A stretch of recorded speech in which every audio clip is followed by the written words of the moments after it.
안녕하세요. 한지원입니다. 매주 화요일에는 작지만 강한 스몰캡 종목들 찾아 성장 가치 분석하고 투자 아이디어 얻어봅니다. 스몰캡 전략 신한투자증권 김동준 부장과 함께합니다. 부장님 어서 오세요. 네, 안녕하세요. 네, 최근 시장을 보면은 같은 업종 내에서도 종목별 차별화가 이뤄지다 보니 더더욱 종목 선별이 중요해졌는데요. 오늘은 어떤 종목 가져오셨을까요? 첫 번째 종목부터 소개해 주시죠. 예, 쌍용정보통신입니다.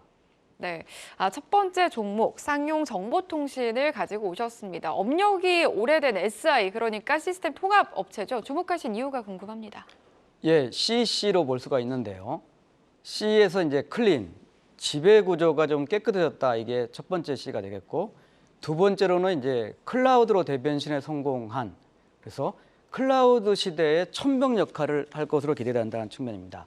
우선 지배 구조를 본다면은 81년에 쌍용그룹 계열사로 설립이 됐습니다.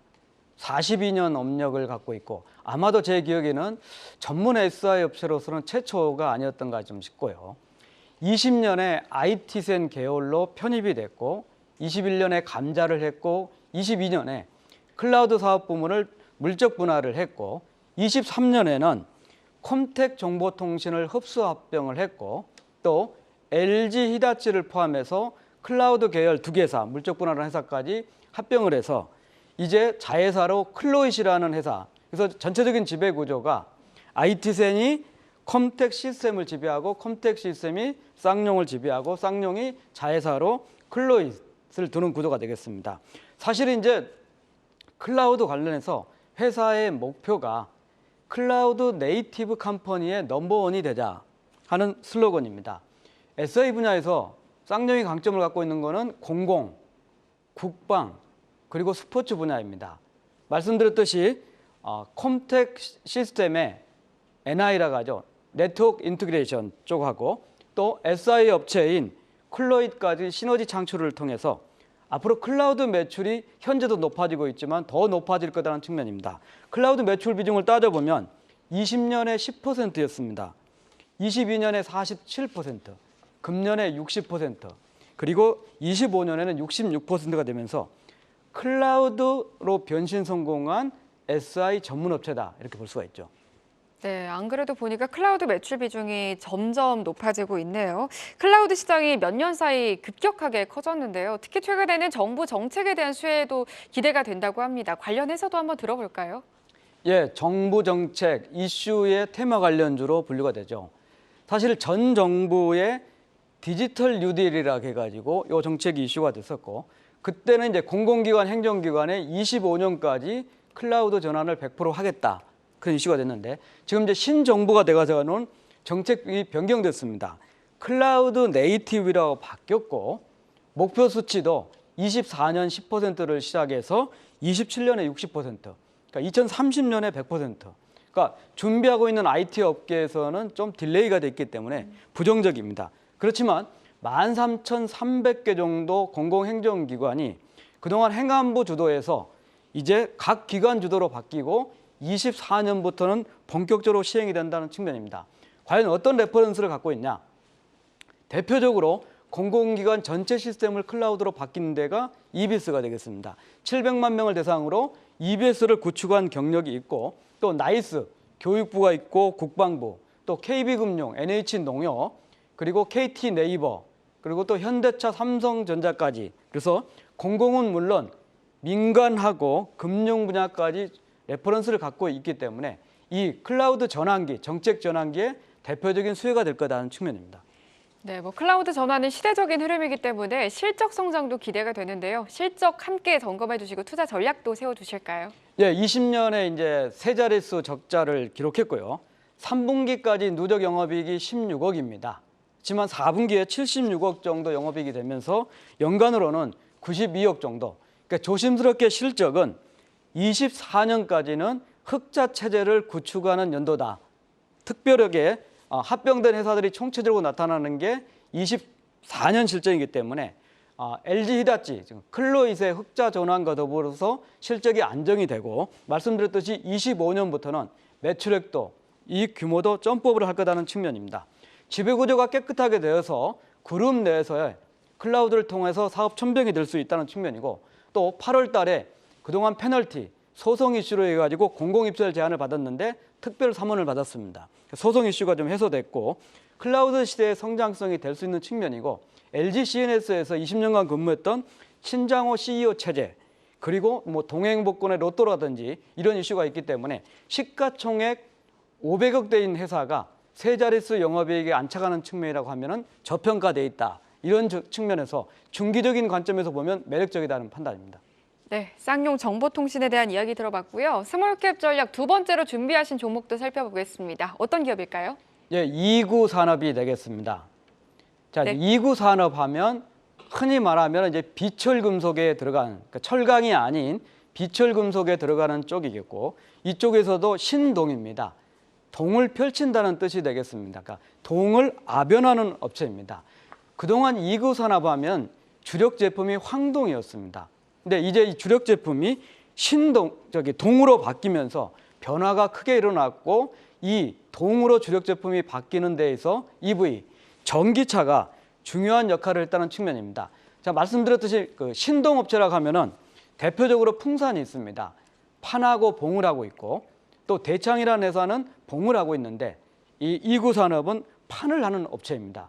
아변을 한다 이렇게 볼 수 있겠고 전기 분해를 거친 전기동이 원재료로 세워서 순수 동제품을 만들거나 또 아연하고 합한 황동 그리고 인두물을 합하는 인청동을 하겠는데 주력 제품이 황동에서 동으로 바뀌는 부분이 대단히 중요해집니다. 동 매출 비중이 18년에 33%였습니다. 드디어 22년에 50%로 황동을 넘어섰고 금년 3분기까지 56% 그리고 25년에는 64%를 하면서 성장성하고 실적을 견인할 건 측면입니다.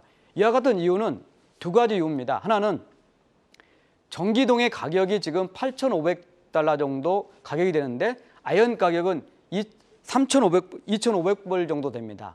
쉽게 얘기하면 황동의 경우는 아연하고 섞기 때문에 가격이 낮아지죠. 그래서 순수 동이 제품 ASP가 높다는 측면이고 산업 측면에서 본다면 황동은 다양한 산업이 쓰기 때문에 이런 경기 불황기에는 수요가 안 좋죠. 그렇지만 전기차를 통해서 활발한 실적이 나타나고 있는 게 바로 동 쪽이기 때문에 성장성을 갖췄다. 그래서 25년에는 동 매출 비중이 64%가 되면서 실적 견인도 하고 이제 EV 관련 업체로 볼 만한 판단이다. 이런 측면입니다. 네, 황동에서 동쪽으로 좀 매출이 늘어났다 이런 말씀을 해주셨습니다. 말씀 들어보니까 이제 전기차와 관련된 동 분야, 구리 분야가 성장의 핵심인 것 같은데요. 전기차 관련된 성장성 조금 더 자세하게 들어볼까요? 예, 우선 이제 그 전기차에 왜 이 동 제품이 많이 쓰이는가? 이게 이제 PCB 업체의 경우에 이 동의 경우에는 전기에 대한 그 배터리를 연결을 해서 효율성이라든지 또 안정성을 대단히 높여주니까 전기적 특성이 우수하고 이 전기적인 연결을 하는 부분이 바로 자동차의 부스바가 되겠는데 배터리 셀과 셀도 하고 셀과 모듈도 연결하고 또 BMS, 배터리 관리 시스템하고 셀, 모듈하고도 연결하는데 쓰이는 거고 이게 대형화가 된다는 측면입니다. 이런 측면에서 본다면 여기에 쓰이는 제품, 구리의 생산량을 한번 보니까 18년에 10,000톤 정도였습니다. 22년에 2만 톤이 되겠고 25년에 3만 톤 정도로 레벨을 써면서 이쪽 분야는 풍산이 50%를 점유를 하고 있고 2구가 20% 정도 그리고 비상장 업체가 나머지를 점유를 하고 있는데 EV양 매출을 따져보니까 20년에 12%, 22년에 23%, 그리고 23년에 31%, 25년에 36%. 요약을 하자면 EV를 통해서 전기차를 통해서 동쪽 매출이 좀 높아지고 실적 안정성, 수익성을 확보가 될 수 있는 측면이다. 특별하게 전기차 배터리를 연결하는 부스바용 수요가 최근에 이구 산업을 다르게 보는 그런 시각이라는 측면입니다. 네, 주력 생산 제품의 가격 변동이 적지 않기 때문에 실적도 변동성이 큰 편인 것 같은데요. 실적과 함께 주가 함께 같이 점검을 해보도록 하겠습니다. 예, 비철금속 가격, 특히 이제 전기동 구리 가격이 어떨 것인가 하는 측면입니다. 과거의 구리 가격의 LME 가격 밴드를 보면 5,000불에서 7,000불 정도였습니다. 근데 21년, 22년에 만 달러를 넘어서면서 지금은 8,500불 정도로 상당히 안정화되고 있습니다. 21년의 경우에는 영업이익이 무려 360억 정도, 영업이익률로는 11%. 사실은 이런 아변업체들이 두 자릿수 수익성을 기록하기가 어려운데 이런 상황이 됐었고 22년, 23년에는 감익을 하는 상황이 벌어졌습니다. 당연히 전기동, 구리 가격이 떨어졌기 때문입니다. 자, 그럼에도 불구하고 17년에 포승 공장으로 이전을 하면서 신설비가 되고 있고 22년부터 말씀드렸듯이 주력 제품이 황동에서 동으로 바뀌면서 서서히 24년부터는 수익성이 레벨업되는 상황이 좀 될 거고 25년에는 이 비중이 커지면서 5천억 이상의 매출 그리고 영업이익률도 5.0%가 되면서 실적은 턴어라운드 해가는 분위기가 될 거다 하는 측면입니다. 최근 들어 구리 가격이 안정화됐습니다. 지금 풍산이 시가총액이 1조 1천억 정도 되고 이구산업이 1,300억 정도 되는 시가총액을 감안하면 매력적으로 바뀔 수 있고 또 황동에서 동으로 바뀌면서 이제는 전기차용으로 수혜를 충분히 누릴 수 있는 그런 중견 비철업체다 이런 판단입니다. 네, 황동에서 동으로 좀 바뀌어 가면서 실적이 턴어라운드 되어 갈 것이다. 이런 의견 주셨습니다. 스몰캡 전략, 오늘은 쌍용 정보통신과 이구산업 이렇게 두 종목 살펴봤습니다. 신한투자증권 김동준 부장이었습니다. 말씀 고맙습니다. 감사합니다.